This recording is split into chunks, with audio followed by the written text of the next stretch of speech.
పరిపాలన చేస్తామని చెప్తామని చెప్పి చూస్తాం. వెనుకడికి రాజుల సంస్థానాధీశులు కూడా చుట్టుముట్టు. ఇది దురవస్థ ఈ దేశంలో. ఇంతకంటే అన్యాయం ఉండదు.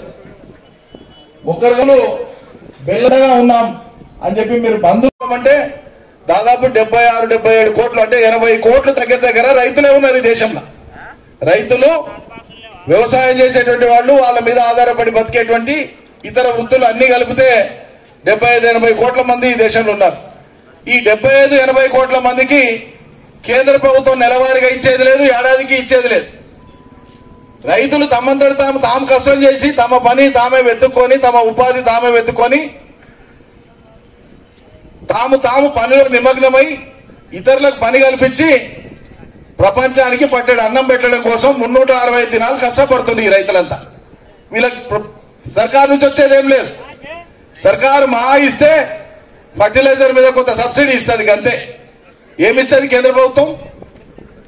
రాష్ట్రాలు ఇలా ఏ రాష్ట్రానికి ఆ రాష్ట్రంలో వాళ్ళ రైతాంగం బాగుండాలి, మన నీళ్లు మనకు కావాలని తెలంగాణ కోసం ఉద్యమించినటువంటి సేద్యం బాగుపడితే మిగతా అన్ని వర్గాలు బాగుపడతాయి, తద్వారా ఆర్థికంగా రాష్ట్రం ఎదుగుదల ఉంటదని చెప్పి భావించి ట్యాక్స్ లేదు, మార్కెట్ కమిటీ సెస్ లేదు, బాగుంది. ట్యాక్స్ లేదు, మార్కెట్ కమిటీ సెస్ లేదు, మంచిగానే ఉంది, సంతోషం.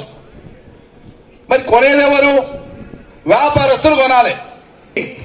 దాంట్లో అన్ని రకాల వసతులు పెడితే సామాన్యుడైనా మరి సర్కారు దవాఖానకు పోతాడా? పోయి ఏం చేయాలి వాడు? పోతే వానికి డాక్టర్ లేడు, మందు బిల్ల లేదు, నర్సు లేదు, అక్కడ చూసేట్టు దిక్కు లేదు. ఏమైతుంది అప్పుడు? అంటే ఇప్పుడు నరేంద్ర మోడీ గారి ప్రభుత్వం మరి రైతు ఎవరికి అమ్మాలి? రైతుకు గ్యారంటీ ఏంటి? ఏడబోయి అమ్మాలి, ఏ ధరకు అమ్మాలి? అగమ్య గోచరం. అందుకే రైతులు వ్యతిరేకిస్తున్నారు.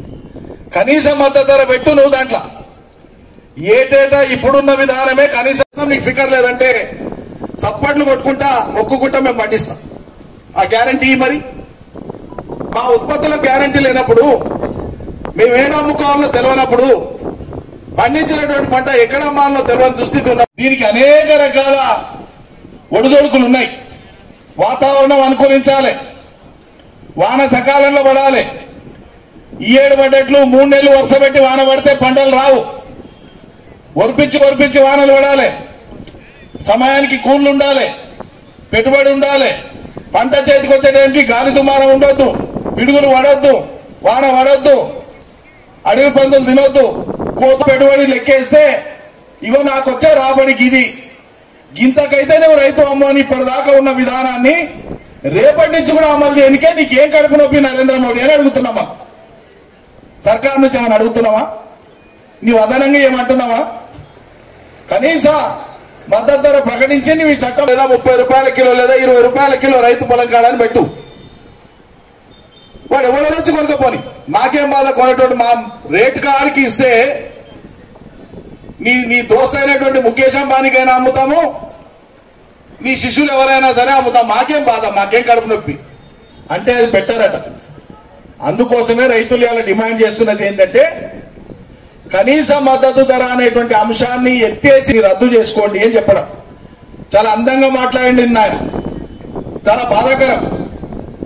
ఏమంటాడంటే కొత్త చట్టాలు రాకపోతే పాత చట్టాల నుంచే అయ్యండి, కానీ ప్రజల గొంతు మీద గొడ్డలు పెట్టేటువంటి చట్టం తెచ్చి ఇది మార్పు, ఇది నేను సంస్కరణ కోసం తెచ్చిన అంటే ప్రజలు నమ్మడానికి తయారుకున్నారా?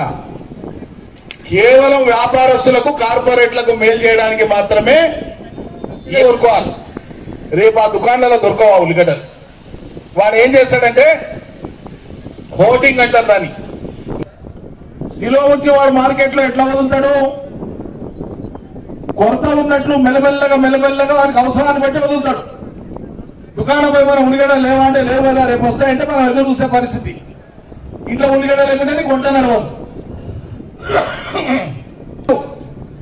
వినియోగదారులైనటువంటి దేశ ప్రజానికం కూడా వ్యవసాయ ఉత్పత్తులన్నీ కూడా ఒక తోట కేంద్రీకృతమై వ్యాపారుల యానాలను నిర్వహించే సంస్థ కానీ నౌకాయానాలను నిర్వహించే సంస్థ బ్యాంకులను మింగిండ్రు. దీన్ని కాదని లేదు.